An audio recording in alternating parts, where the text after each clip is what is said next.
जगदीश चंद्र बसु का जन्म ढाका जिले के विक्रमपुर के पास राड़ीखल नामक गांव में 30 नवंबर सन 1858 ईस्वी को हुआ था। बसु के पिता का नाम भगवान चंद्र बसु था। वे उस समय फरीदपुर जिले में डिप्टी कलेक्टर थे। इनके पिता निर्भीक, दृढ़, चरित्रवान और स्वतंत्र विचारों के थे। उनमें स्वदेश प्रेम था और वे देश के कला कौशल तथा उद्योग धंधों को प्रोत्साहित करते रहते थे। इसके लिए उन्होंने कई औद्योगिक विद्यालय भी स्थापित किए। अपने पिता के इन गुणों का प्रभाव उन पर पड़ा। बाल्यकाल से ही उनकी प्रवृत्ति विज्ञान की ओर हो गई। श्री भगवान चंद्र बसु में अगाध देश प्रेम था। वे भारतीयता के हिमायती थे। अतः जगदीश चंद्र बसु की प्रारंभिक शिक्षा अंग्रेजी स्कूल में न होकर देहात के एक प्राइमरी विद्यालय में हुई। इनके पिता चाहते थे कि बालक जगदीश में भी प्रकृति के प्रति अनुराग जागे, अपने गांव और ग्रामीण भाइयों के प्रति उसमें लगाव हो, इनके मन में किसी प्रकार का अहंकार उत्पन्न न हो। इनकी माता श्रीमती बाम सुंदरी देवी भी धर्मपरायण हिंदू महिला थी। उनका स्वभाव बड़ा ही विनम्र और सरल था। बालक जगदीश पर अपने माता का प्रभाव पड़ा। वे विनम्र, मृदुभाषी, सहृदय बन गए और उन्होंने अपने देश, जनता, इतिहास और संस्कृति के बारे में जानकारी प्राप्त की। उन्हें पेड़ पौधों से और ग्रामीण जीवन से बड़ा प्रेम हो गया। प्रकृति से तो उनका अटूट संबंध हो गया। अवकाश में वे हिमालय की घाटियों में घूमने चले जाते। गांव की पाठशाला की पढ़ाई समाप्त होने पर जब बालक जगदीश चंद्र बसु 13 वर्ष के थे तो इन्हें कलकत्ता में सेंट जेनेवियर कॉलेज में प्रवेश दिलाया गया। उन्होंने बीए तक की शिक्षा यहीं से प्राप्त की। इस कॉलेज में उनका संपर्क सुप्रसिद्ध शिक्षाविद और वैज्ञानिक फादर लेफांट से हो गया। फादर लेफांट के प्रभाव से इनका झुकाव भौतिक विज्ञान की ओर हो गया।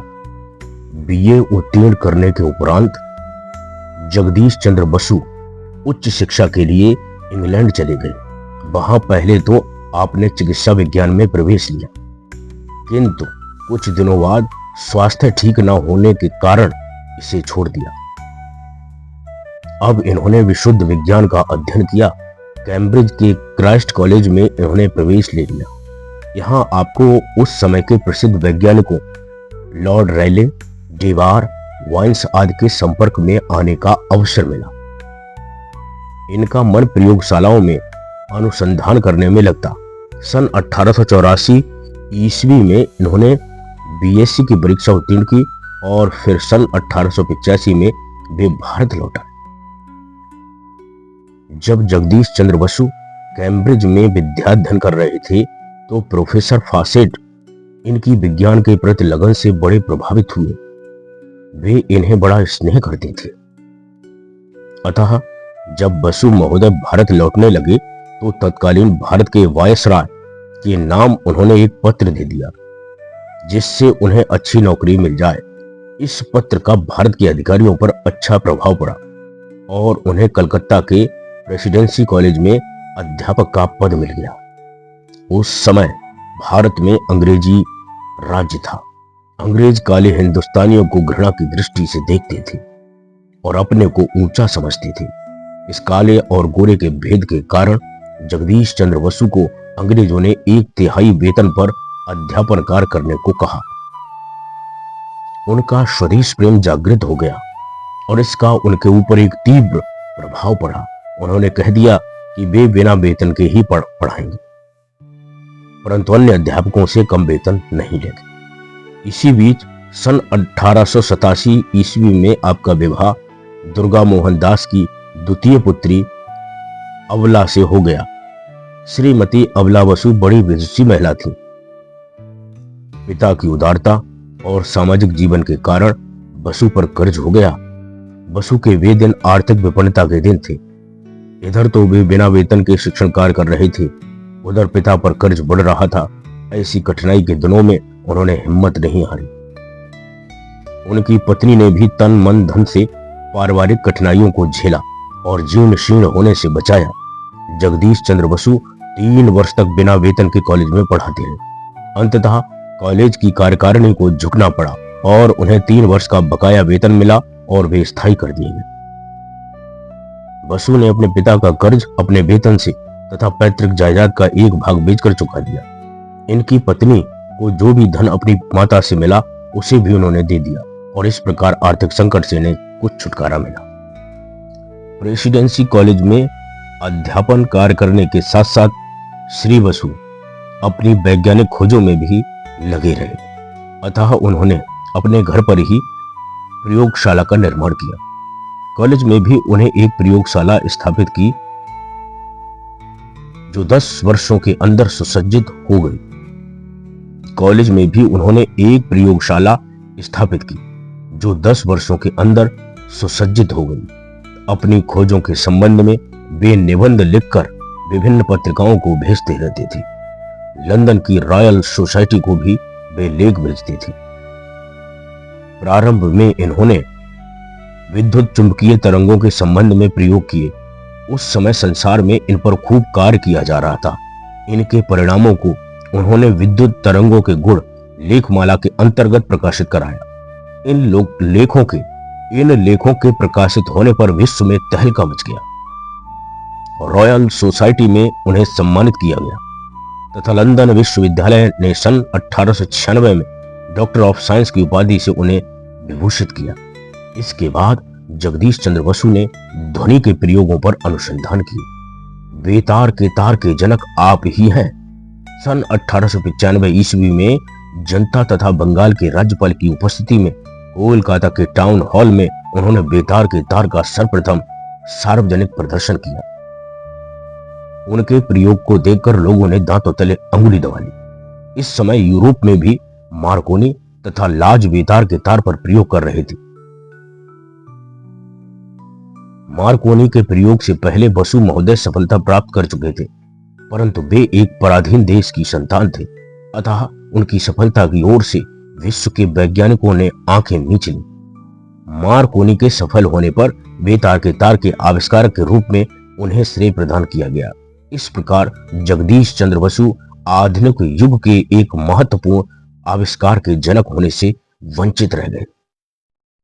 आधुनिक युग में रेडियो बेतार के तार का ही एक विकसित रूप है। बेतार के तार के संबंध में अन्वेषण करते हुए आपको यह अनुभव हुआ कि धातुओं के परमाणुओं पर दबाव पड़ने से उनमें थकान आ जाती है, उन्हें फिर से उत्तेजित करने पर थकान दूर हो जाती है। इस प्रकार जड़ पदार्थ में भी जीवन है। इसी संदर्भ में उन्होंने पेड़ पौधों पर भी प्रयोग किए और यह निष्कर्ष निकाला कि पेड़ पौधों में स्पंदन होता है, उनमें जीवन है। इसी संबंध में आपने एक पुस्तक लिख डाली। यूरोप के वयोवृद्ध वनस्पति शास्त्री जिन प्रयोगों पर वर्षों से सफलता प्राप्त नहीं कर सके थे, उन्हें डॉक्टर जगदीश चंद्र बसु ने सिद्ध कर दिया। प्रारंभ में इंग्लैंड के वैज्ञानिकों को बसु की खोजों पर विश्वास नहीं हुआ। लंदन की रॉयल सोसाइटी ने उन्हें भाषण देने हेतु आमंत्रित किया।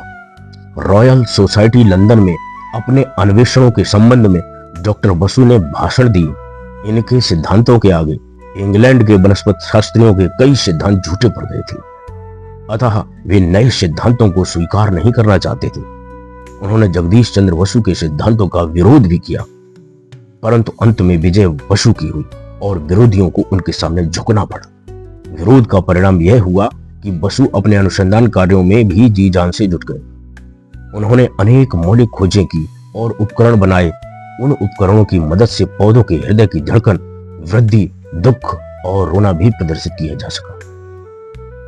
आपका पहला यंत्र अनुनादी अनुलेखन यंत्र सन 1911 ईस्वी में बनकर तैयार हुआ।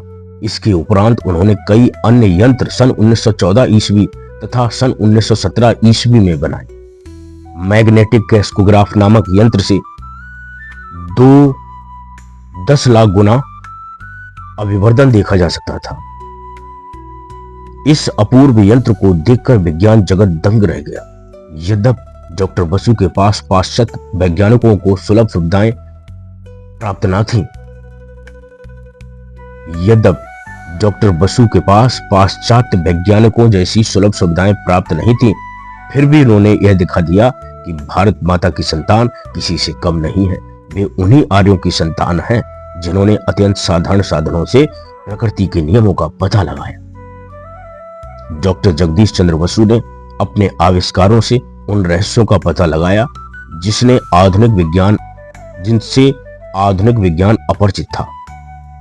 उनके आविष्कारों से मानव जाति का असीम कल्याण हुआ। सन 1900 ईस्वी में पेरिस की विज्ञान कांग्रेस में डॉक्टर जगदीश चंद्र बसु भारतवर्ष के प्रतिनिधि के रूप में भेजे गए।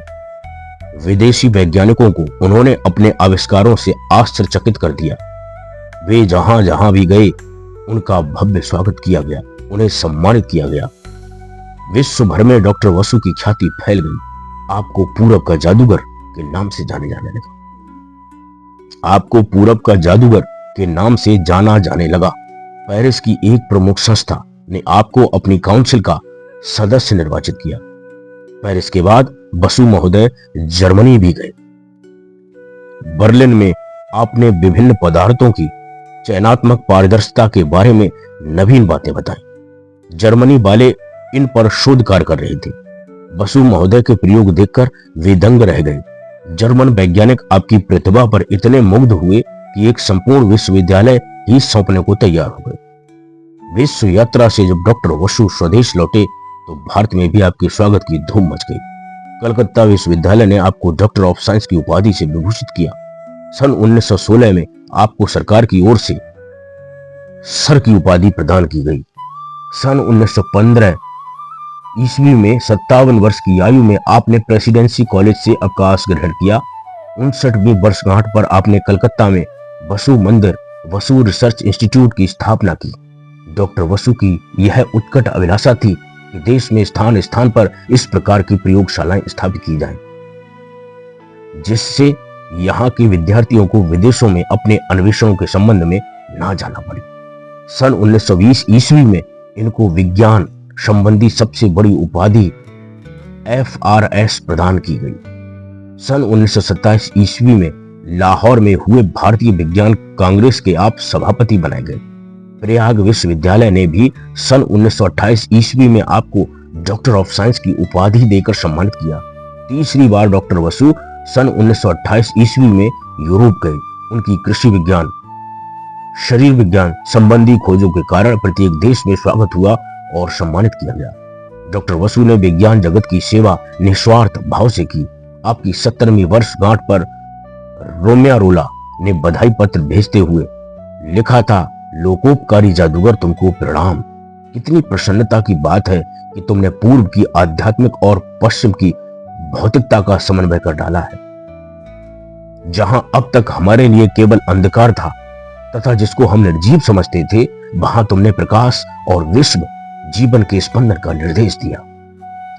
युवकों में डॉक्टर बसु कहा करते थे, अपने ध्येय की प्राप्ति के लिए विघ्न बाधाओं की चिंता ना करते हुए पथ पर अग्रसर होते रहो, कठिनाइयों के सामने कभी झुको नहीं। डॉक्टर बसु ने अपने जीवन की संपूर्ण कमाई 15 लाख रुपए बसु रिसर्च इंस्टीट्यूट को दान कर दी। सन 1936 ईस्वी में अस्वस्थ होने पर आप अपनी पत्नी सहित गिरिडीह स्वास्थ्य लाभ के लिए चले गए। 26 नवंबर सन 1936 ईस्वी को हृदय गति बंद हो जाने के कारण यहीं आपका देहांत हो गया। भारत इस महान वैज्ञानिक के प्रति सदैव ऋणी रहेगा। वैज्ञानिक अन्वेषणों की आधारशिला जो उन्होंने स्थापित की वह चिरस्थायी है। उनका नाम, यश और कीर्ति संसार में अमर रहेगी। जय हिंद, जय भारत।